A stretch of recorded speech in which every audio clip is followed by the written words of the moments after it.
بسم اللہ الرحمن الرحیم۔ محترم عزیز دوستو، آج کی میری اس گفتگو کا موضوع ہے درود پاک کے الفاظ سے متعلق چند باتیں۔ حضور اقدس صلی اللہ علیہ وسلم پر درود پاک بھیجنے کے لیے شریعت نے کوئی مخصوص درود پاک لازم نہیں قرار دیا کہ اس کے علاوہ دیگر الفاظ کے ذریعے درود بھیجنا جائز ہی نہ ہو، بلکہ کسی بھی جائز اور مناسب بلکہ بہتر سے بہتر الفاظ کے ذریعے آپ صلی اللہ علیہ وسلم کی ذات اقدس پر درود بھیجنا درست ہے۔ حضور اقدس صلی اللہ علیہ وسلم پر درود پاک بھیجنے کے لیے درود کے الفاظ کا احادیث سے ثابت ہونا بھی ضروری نہیں، بلکہ غیر ثابت شدہ الفاظ کے ذریعے بھی درود بھیجنا درست ہے۔ اس لیے بزرگان دین سے معتبر طریقے سے منقول الفاظ کے ذریعے درود بھیجنا بھی درست ہے، لیکن اس کے لیے چند باتوں کی رعایت ضروری ہے۔ وہ یہ ہے کہ اس غیر ثابت شدہ درود کے الفاظ شریعت کے خلاف نہ ہوں۔ دوسری بات، اس غیر ثابت شدہ درود کو احادیث سے ثابت شدہ درود شریف کے الفاظ پر فضیلت اور اہمیت نہ دی جائے، اور نہ ہی ثابت شدہ جو درود ہے اس سے بے اعتنائی برتی جائے، یعنی ثابت شدہ الفاظ کو بالکل چھوڑ نہ دیا جائے، کیونکہ فضیلت اور اہمیت ہر صورت میں اسی درود پاک کی ہے جو احادیث سے حاصل شدہ ہے۔ تیسری بات یہ ہے کہ اس غیر ثابت شدہ درود کے من گھڑت فضائل بیان نہ کیے جائیں، اور نہ ہی اس کو زیادہ ثواب اور قرب کا ذریعہ بتلایا جائے، کیونکہ غیر ثابت شدہ درود پاک اس کے لیے اپنی طرف سے اضافی ثواب اور فضیلت ثابت کرنا یہ شریعت کے خلاف ہے، بلکہ احادیث سے ثابت شدہ درود ہی زیادہ ثواب اور قرب کا ذریعہ ہے۔ چوتھی بات یہ ہے کہ اس غیر ثابت شدہ درود کو ثابت شدہ درود جیسی اہمیت اور مرتبہ نہ دیا جائے، بلکہ اس کو اپنے ہی مقام پر رکھا جائے، کیونکہ یہ ممکن ہی نہیں کہ غیر ثابت شدہ درود کا وہ مقام ہو جو ثابت شدہ درود شریف کا ہے۔ اس لیے ثابت شدہ درود شریف کا مقام ہر صورت میں زیادہ ہے۔ ان تمام باتوں کی رعایت کرتے ہوئے غیر ثابت شدہ درود پاک کے الفاظ کے ذریعے درود پاک بھیجنے کی اجازت ہے، لیکن اگر ان باتوں کی رعایت نہ کی جائے تو پھر اس کی وجہ سے بڑی خرابیاں پیدا ہو جاتی ہیں۔ اس لیے کوشش یہی کی جائے کہ عام حالات میں ثابت شدہ الفاظ ہی کا اہتمام کیا جائے۔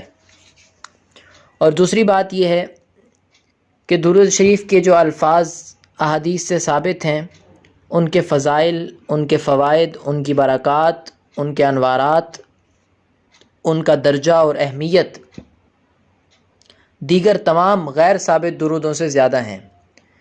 اس لیے ثابت شدہ الفاظ کے ذریعے حضور اقدس صلی اللہ علیہ وسلم پر درود پاک بھیجنا بہتر بھی ہے اور افضل بھی ہے، اور بہت ہی برکات اور انوارات کا ذریعہ بھی ہے۔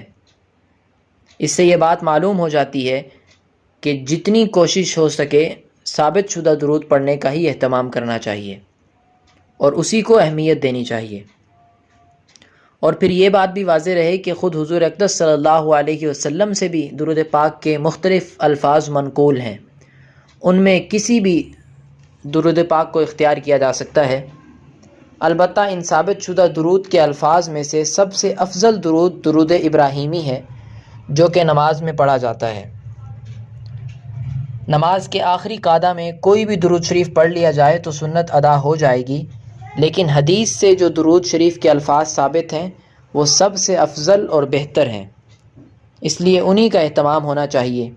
یہی وجہ ہے کہ حضرات فقہاء کرام نے درود ابراہیمی کو افضل قرار دیا ہے۔ مشہور اور افضل درود پاک وہ درود ابراہیمی ہے۔ درود ابراہیمی کون سا ہے؟ اللہم صلی علی محمد وعلی آل محمد کما صلیت علی ابراہیم وعلی آل ابراہیم انک حمید مجید۔ اللہم بارک علی محمد وعلی آل محمد کما بارکت علی ابراہیم وعلی آل ابراہیم انک حمید مجید، جس کا ترجمہ یہ ہے کہ اے اللہ تو رحمت نازل فرما محمد صلی اللہ علیہ وسلم پر اور ان کی آل پر، جیسا کہ تو نے رحمت نازل فرمائی ابراہیم علیہ السلام پر اور ان کی آل پر، بے شک تو تعریف کا مستحق اور بہت بڑی بزرگی والا ہے۔ اسی طرح اے اللہ برکت نازل فرما محمد صلی اللہ علیہ وسلم پر اور ان کی آل پر، جیسے برکت نازل فرمائی تو نے ابراہیم علیہ السلام پر اور ان کی آل پر، بے شک تو تعریف کا مستحق اور بڑی بزرگی والا ہے۔ تو ہمیں بھی چاہیے کہ ہم کوشش کریں کہ درود ابراہیمی کو ہی ترجیح دیں، اور درود ابراہیمی کیونکہ افضل اور بہتر ہے تو ہمیں درود ابراہیمی ہی پڑھنا چاہیے۔ ہاں اگر کسی موقع پر وقت کم ہے یا اس کے علاوہ کوئی عذر ہے، کوئی شرعی عذر، تو اس صورت کے اندر سب سے جو چھوٹا درود پاک ہے صلی اللہ علیہ وسلم، وہ پڑھنا بھی جائز ہے، لیکن افضل اور بہتر درود پاک وہ درود ابراہیمی ہے۔ اللہ تعالی ہمیں عمل کرنے کی توفیق نصیب فرمائے۔